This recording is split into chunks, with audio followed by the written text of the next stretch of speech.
அனைவருக்கும் வணக்கம். நாம் அக்யூ ஹீலர் உமர் ஃபாரூக் அவர்கள் எழுதிய புத்தகம் வீட்டுக்கு ஒரு மருத்துவர். அந்த புத்தகத்தை வாசித்து அதனுடைய பொருளை புரிந்து கொள்ளும் முயற்சியில் இருக்கின்றோம். போன வகுப்பில் நாம ஒன்றும் ஒன்றும் இரண்டல்ல என்ற தலைப்பில் உடலை பற்றிய அத்தியாவசியமான சில விஷயங்களை தெரிந்து கொண்டோம். உடலினுடைய இயக்கம் என்பது அடிப்படையாக செரிமானம் என்ற விஷயத்திலிருந்து ஆரம்பிக்கின்றது. இந்த செரிமானம் என்பது உண்ணுவதும் வெளித்தள்ளுவதும் இணைந்த இயக்கம். அதாவது உட்கிரகித்தல், வெளியேற்றுதல். இந்த இரண்டு செயல்களாக காணப்பட்டாலும் இரண்டுமே ஒன்றுதான். இதற்கு உதாரணமாக சுவாசம், கண்ணிமைத்தல், இதய துடிப்பு. இந்த மூன்றிலுமே நாம உள்ளேயே எடுக்கிறோம், வெளியேற்றுவது, அதாவது மூடுவது, திறப்பது, இப்படின்னு உதாரணங்கள் வச்சு நமக்கு புரிய வச்சாரு. சோ இன்னைக்கு நாம அடுத்த பகுதி 7வது பாகத்துக்கு போகலாம். இதனுடைய தலைப்பு படைத்தலும் காத்தலும். உடலின் அடிப்படை பணி சக்தியை பெறுவது மட்டும்தான். சக்தியை பெறுதல் என்பது உணவை உண்ணுதல், கழிவை வெளியேற்றுதல் என்ற இரட்டை தன்மைகளாக தோற்றமளிக்கின்றன. உடல் அதனுடைய அடிப்படை வேலை என்ன அப்படின்னு பார்த்தா அது உடலுக்கான சக்தியை பெறுவது அப்படிங்கிற நோக்கத்தோட தான் அது செயல்படுது. அப்ப சக்தியை பெறுவது என்பதுனா உணவை உண்ணுதல் மற்றும் கழிவை வெளியேற்றுதல். இது பார்க்கறதுக்கு ரெண்டு தன்மைகளாக தோற்றம் அளிக்குது. ஆனால் இரண்டுமே ஒரே இயக்கம், இரண்டும் சேர்ந்த ஒரு இயக்கம். இதுதான் நம்ம போன கிளாஸ்ல பார்த்தோம். அருந்தியது அற்றது போற்றி உணின் என்று முடிகிறது ஒரு திருக்குறள். அருந்தியதும் அற்றதும் தான் ஆற்றலை பெற்று தருகிறது. இந்த சக்தியின் பயன்பாடு என்ன? இதை நம் உடல் எந்தெந்த வகைகளில் பயன்படுத்திக் கொள்கிறது? உணவின் வழியாகவும் மூக்கு மற்றும் தோல் சுவாசங்களின் மூலமாகவும் பெறப்படும் சக்தியை 3 விதங்களில் உடல் பயன்படுத்திக் கொள்கிறது. இந்த உடலுக்கு இன்புட் எப்படி போகுதுன்னா, நம்ம சாப்பிடுற உணவு மூலமாக, அப்புறம் மூக்கு மூலமா, தோல் மூலமா நாம உள்ளிழுக்கக்கூடிய சக்தி. இப்படி 3 விதங்களில் உடலுக்கு சக்தி கிடைக்குது. ஆனா இந்த சக்தியை உடல் எப்படி பயன்படுத்துகிறது அப்படின்னு பார்த்தோம்னா, ஒன்று இயக்க சக்தி, இரண்டாவது செரிமான சக்தி, மூன்றாவது பராமரிப்பு சக்தி. இந்த மூன்றுமே சமமான ஆற்றல் பகிர்வுகளாக நடக்கின்றன. உடலுக்கு கிடைக்கக்கூடிய இந்த சக்தியை உடல் 3 விதங்களில் பயன்படுத்துகிறது. அது என்ன 3 விதம்னா, ஒன்று இயக்கம். இத பத்தின விளக்கம் எல்லாம் பின்னாடி நம்ம பார்க்க போறோம். முதலாவது இயக்கம், இரண்டாவது செரிமான சக்தி, மூன்றாவது பராமரிப்பு சக்தி. நம்ம முதல் சக்தியை இப்ப விளக்கமா தெரிஞ்சுக்கலாம். அதாவது இயக்க சக்தி. நம் இயக்கத்திற்கு தேவையான சக்தி உள் உறுப்புகளின் தன்னிச்சையான இயக்கத்திற்கும், நம் தேவைக்கேற்ப நாம் இயக்கும் கைகள், கால்கள், கண்கள், வாய் போன்றவற்றின் புற இயக்கத்திற்கும் இயக்க சக்தி செலவாகிறது. சோ உடல் சக்தியை பெறுகிறது. அது எப்படி பயன்படுத்துதுன்னா இயக்கத்துக்கு. அப்ப இயக்கம்னு வரும் பொழுது உடலுக்கு உள் உறுப்புகளின் இயக்கம்னு ஒண்ணு இருக்கு, வெளி உறுப்புகளின் இயக்கம்னு இன்னொன்னு இருக்கு. அப்ப உள் உறுப்புகள் தானாகவே இயங்குது. இதயம் தானாக துடிக்குது. அதை நம்ம யோசிச்சு இப்ப நீ துடிக்காத, கொஞ்ச நேரம் ரெஸ்ட் எடு அப்படிலாம் சொல்றோமா? அப்படிலாம் ஒண்ணும் கிடையாது. இதயம் தானா துடிக்குது, நுரையீரல் தன்னுடைய வேலையை தானாக செய்கிறது. சோ உடம்புக்கு உள்ள இருக்கிற உள்ளுறுப்புகள் எல்லாமே தன்னிச்சையாக இயங்குகின்றன. ஆனா உடலோட வெளி உறுப்புகள் நம்முடைய தேவைக்கேற்ப நாம இயக்குறோம். கைகளை என்ன காரியங்கள் செய்யணும், கால்களை எங்கே கொண்டு போகணும், கண்கள் பார்க்கணுமா வேணாமா, எதை பார்க்கணும், வாய் பேசணுமா சைலண்டா இருக்கணுமா, இது எல்லாமே நம்முடைய ஆர்டரின் பேர்ல நடக்குது, நம்முடைய தேவைக்கேற்ப நடக்கிறது. இது புற இயக்கம். சோ 2 விஷயம். ஒன்று உள் உறுப்புகளின் தன்னிச்சையான இயக்கம், இன்னொன்று இந்த கைகள், கால்கள், கண்கள், வாய் போன்ற புற இயக்கம். சோ இந்த 2 இயக்கத்திற்கும் இயக்க சக்தி செலவாகிறது. கண்களால் பார்ப்பது, காதால் கேட்பது, மூக்கால் நுகர்வது, கைகளால் செய்வது, கால்களால் நடப்பது என நம் ஒவ்வொரு செயலுக்கும் இயக்க சக்தியே அடிப்படையாக அமைகிறது. இது 3 சக்திகளில் ஒன்று. அதாவது உடல் சக்தியை எப்படி பயன்படுத்துது அப்படிங்கறத 3 பாகமா பிரிச்சு பார்க்கிறோம்.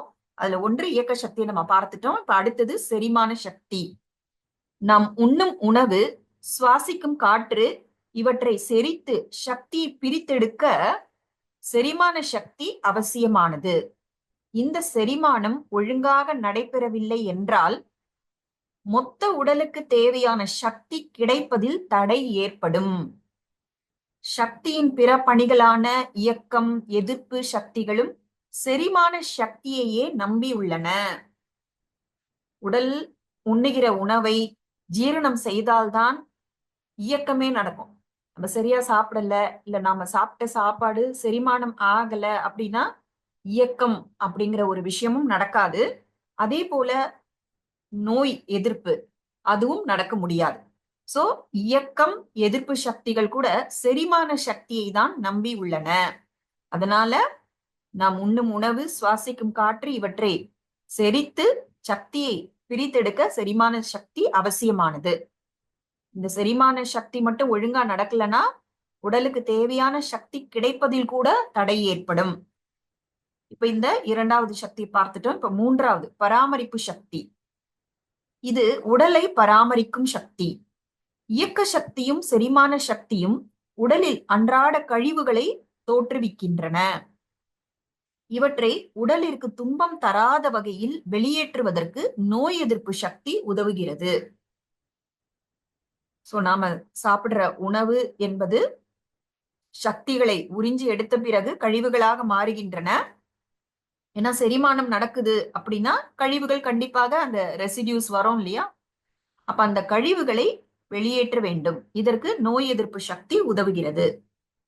தினசரி இயக்கத்தால் சோர்வடையும் வெளி உள் உறுப்புகளை புத்துணர்வு பெற வைத்து அவற்றை பராமரிக்கும் பணியை பராமரிப்பு சக்தி மேற்கொள்கிறது. நம்ம தினமும் இந்த உடலை இயக்குறோம். அதனால என்ன நடக்கும்னா வெளி உறுப்புகள் மட்டும் களைப்படையவில்லை, உள் உறுப்புகளும் கூட கொஞ்சம் டயர்ட் ஆகும். நிறைய வேலை பண்ணுது இல்ல? அப்போ வெளி உறுப்புகள், உள் உறுப்புகள் இவை இரண்டையும் புத்துணர்வு பெற வைக்க வேண்டும். இது போல அந்த உறுப்புகளை புத்துணர்வு பெற வைத்து பராமரிக்கும் பணியை பராமரிப்பு சக்தி மேற்கொள்கிறது. அதாவது மெயின்டெனன்ஸ். உடலிற்கு ஏற்படும் பாதிப்புகளை நீக்குவதற்கும் கழிவுகள் உடலில் தேங்கிவிட்டால் அவற்றை வெளியேற்றி தேக்கத்தால் ஏற்படும் பாதிப்புகளை சீர் செய்வதற்கும் பராமரிப்பு சக்தி பயன்படுகிறது. சோ வெளியிலிருந்து நாம எடுத்துக்கிற அந்த உணவா இருக்கட்டும், நீராக இருக்கட்டும், இல்ல காற்றாக இருக்கட்டும், அதுல கொஞ்சம் தவறுகள் இருந்தா அப்ப உடலுக்கு பாதிப்பு ஏற்படும். ஆனா அந்த பாதிப்பை நீக்கணும் இல்லையா? சோ இந்த பராமரிப்பு சக்தி என்பது உடலுக்கு ஏற்படும் பாதிப்புகளை நீக்குவதற்கு உதவுகிறது. கழிவுகள் உடல்ல ஒருவேளை தேங்கிடுச்சு, நம்ம அதை சரியா வெளியேற்றல அப்படின்னா அதை வெளியேற்ற வேண்டும். அதை வெளியேற்றும் சக்தியாக அது செயல்படுகிறது.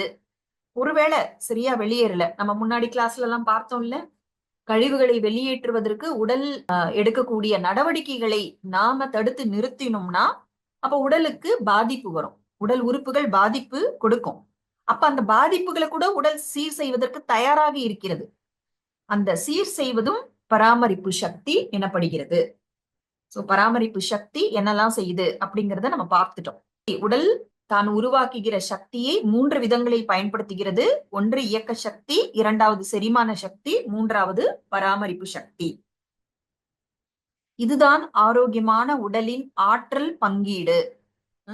இப்போ ஒரு குடும்ப தலைவர் பணம் சம்பாதித்து கொண்டு வந்தால் எல்லா விஷயத்துக்கும் பட்ஜெட் இருக்கும்ல. வீட்டு வாடகை, உணவு, ஸ்கூல் ஃபீஸ், மற்ற செலவுகள், அது எல்லாத்துக்கும் பங்கு போடுவாங்கல்ல.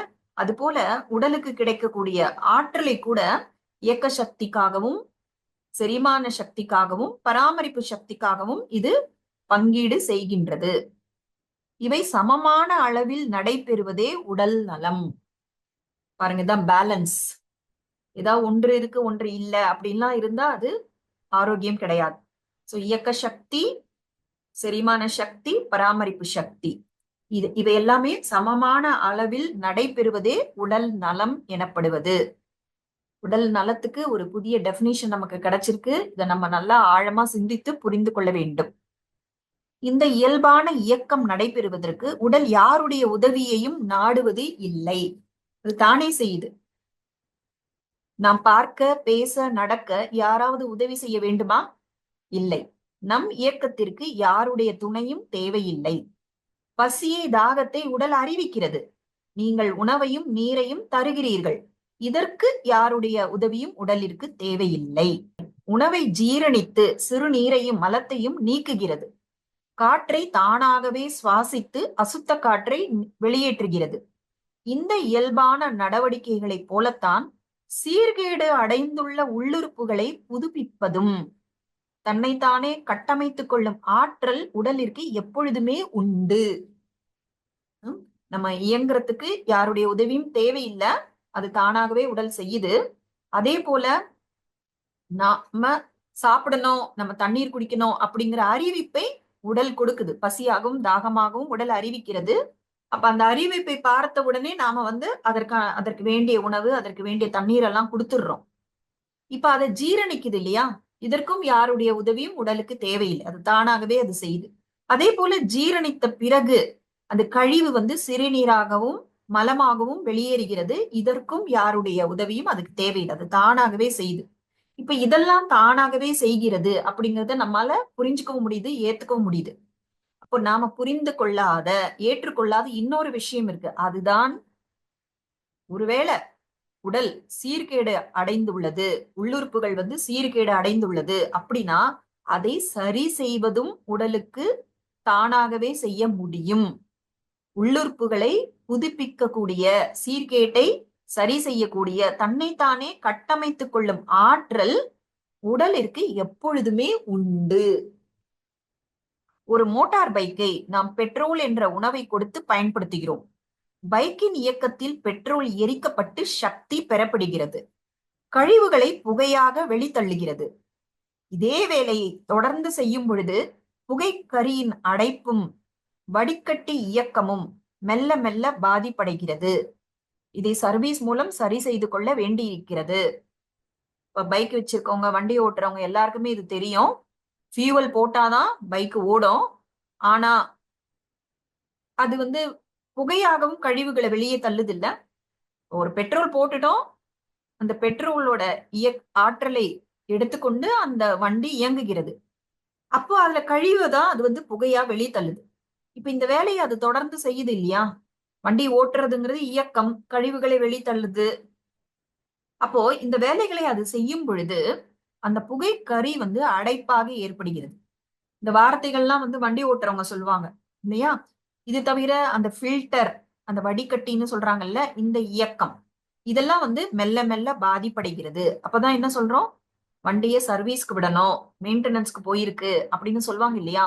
அப்ப அதை சர்வீஸ் மூலமாக சரி செய்து கொள்ள வேண்டி இருக்கிறது. இப்ப மோட்டார் பைக்ங்கிறது ஒரு சாதாரண இயந்திரம். அதற்கு தானாக சிந்தித்து தன்னைத்தானே சரி செய்து கொள்ளும் அந்த சக்தி கிடையாது. இப்போ அப்படிப்பட்ட ஒரு சாதாரண இயந்திரமாகிய மோட்டார் பைக், அதற்கே உணவை எரித்து கழிவை வெளியே தள்ளும் இயக்கம் இருக்கிறது. இந்த 2 சக்தி அதுக்கு இருக்கு. பெட்ரோலை உள்ள போடுற வேலை மட்டும்தான் நம்ம பண்றோம். ஆனா அந்த பெட்ரோலை எரித்து அதை ஆற்றலாக பயன்படுத்துவது தானே செய்யுது. அதே போல அந்த புகையை, கழிவை வெளியே தள்ளும் இயக்கம் அதையும் தானே செய்யுது. இத்தனைக்கும் அது ஒரு சாதாரண இயந்திரம் தான். ஆனால் தேங்கிய கழிவை வெளியேற்றவோ அல்லது கேடடைந்த பகுதியை சீரமைக்கவோ அந்த இயந்திரத்துக்கு ஆற்றல் கிடையாது. இந்த ஃபில்டர் அடைஞ்சிடுச்சு, புகைக்கரியோட அடைப்பு ஃபில்டர்ல இருக்கு அப்படின்னா பைக் தன்னைத்தானே சரி பண்ணிக்க முடியாது. நார்மலா புகையாக வெளியேற்றும். வண்டி ஓட்டும் போதே நமக்கு பாக்குறோம்ல, அந்த கீழே பின்பக்கமா புகை வெளியே போகும். எல்லா வண்டியிலயும் அந்த புகை வெளியே போறதுக்கு ஒரு சின்ன பைப் மாதிரி கொடுத்திருப்பாங்க. அது புகை வெளில வரதை நம்ம பாக்குறோம். ஆனா ஒருவேளை இந்த சில பகுதிகள் சரியா வேலை செய்யாததுனால அடைப்பு ஏற்பட்டுடுச்சுன்னா அந்த கழிவுகள் உள்ளதானே தேங்கும். ஆனா அந்த இயந்திரத்தினால் அந்த தேங்கிய கழிவை வெளியேற்ற முடியாது. இப்ப கழிவு தேங்கினதுனால சில பார்ட்ஸ், ஸ்பேர் பார்ட்ஸ் எல்லாம் கெட்டு போகுது அப்படின்னா அந்த சீரமைக்கும், அந்த பகுதியை சீரமைக்கும் சக்தி, ஆற்றல் அந்த மோட்டார் பைக் என்ற இயந்திரத்துக்கு கிடையாது. ஏனெனில் இயந்திரம் அடிப்படையில் உயிரற்றது. நாம் மனித உடலை எப்பொழுதுமே ஒரு அற்புதமான இயந்திரம் என்றே கருதுகிறோம். அதன் உயிரை, ஆற்றலை உணரத் தவறுகிறோம். உடலை எப்படி சொல்றாங்க? ஒரு அற்புதமான இயந்திரம்னு சொல்றாங்க. ஆனா அது இயந்திரத்தை விட அதிகமான ஆற்றல் கொண்டது. அதை புரிய வைக்கிறதுக்கு தான் இந்த மோட்டார் பைக் எக்ஸ்பிளனேஷன் கொடுக்கப்பட்டிருக்கு. சரி செய்து கொள்ளக்கூடிய, சீரமைத்துக் கொள்ளக்கூடிய, தேங்கிய கழிவை வெளியேற்றக்கூடிய சக்தி இயந்திரத்துக்கு கிடையாது, ஆனா உடலுக்கு உண்டு. இந்த வித்தியாசம் இருக்கிறதுனால உடலை சாதாரண இயந்திரம் அப்படின்னு சொல்றது தவறு அப்படின்னு புரிய வைக்கிறாங்க. உடல் தவறான உணவை கண்டுபிடித்து வெளித்தள்ளுகிறது, தூய்மையற்ற காற்றை புறக்கணிக்கிறது, இன்னும் கழிவுகளை வெளியேற்றி அணுக்களை புதுப்பிக்கிறது. சோ இந்த பேராகிராஃப் இதோடைய அர்த்தம் தான் நம்ம முந்தின பகுதிகள்ல எல்லாம் பார்த்தோம். சோ அதனாலதான் முந்தின வீடியோஸ் எல்லாம் பார்த்துட்டு வந்தா அடுத்தடுத்து வரக்கூடிய கிளாஸஸ் எல்லாம் நமக்கு புரிய வரும்.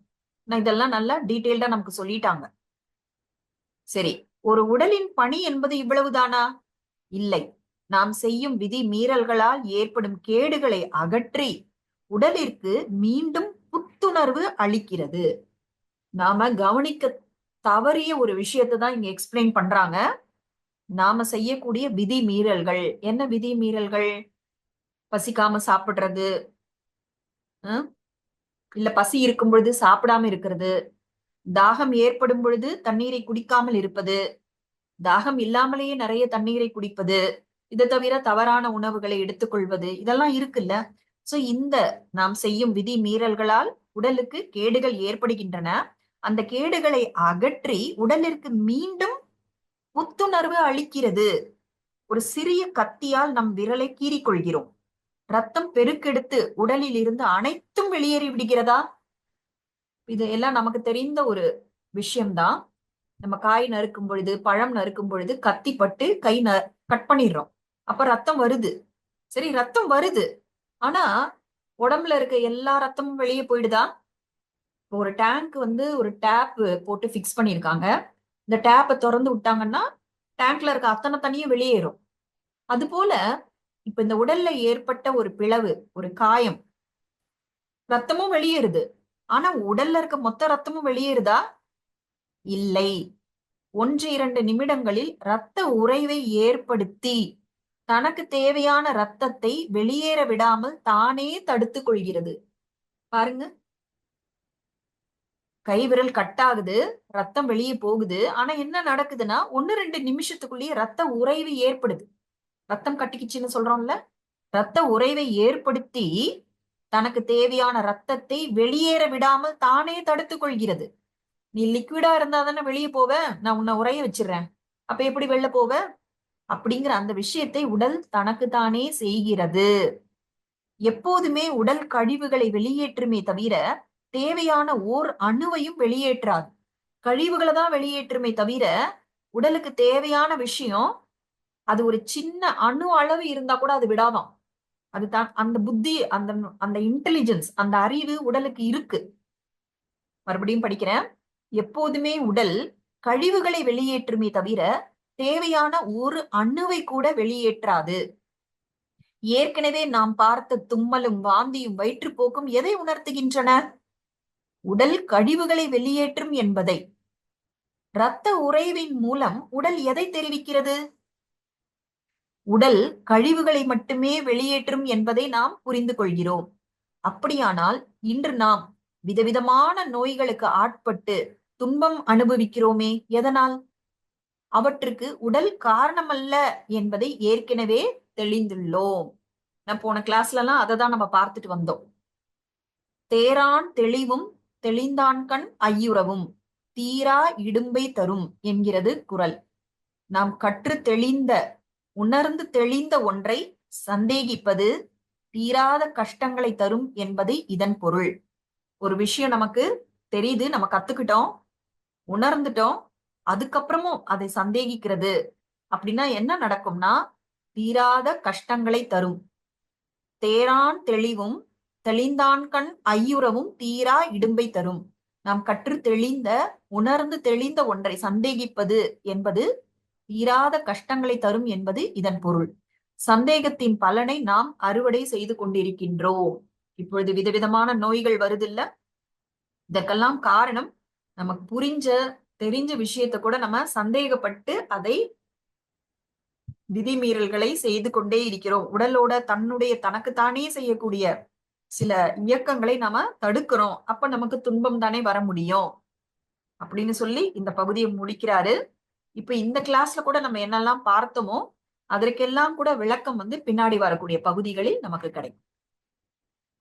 ஓகே, நம்ம அடுத்த வகுப்பில் அடுத்த பகுதியை பார்க்கலாம். நன்றி, வணக்கம்.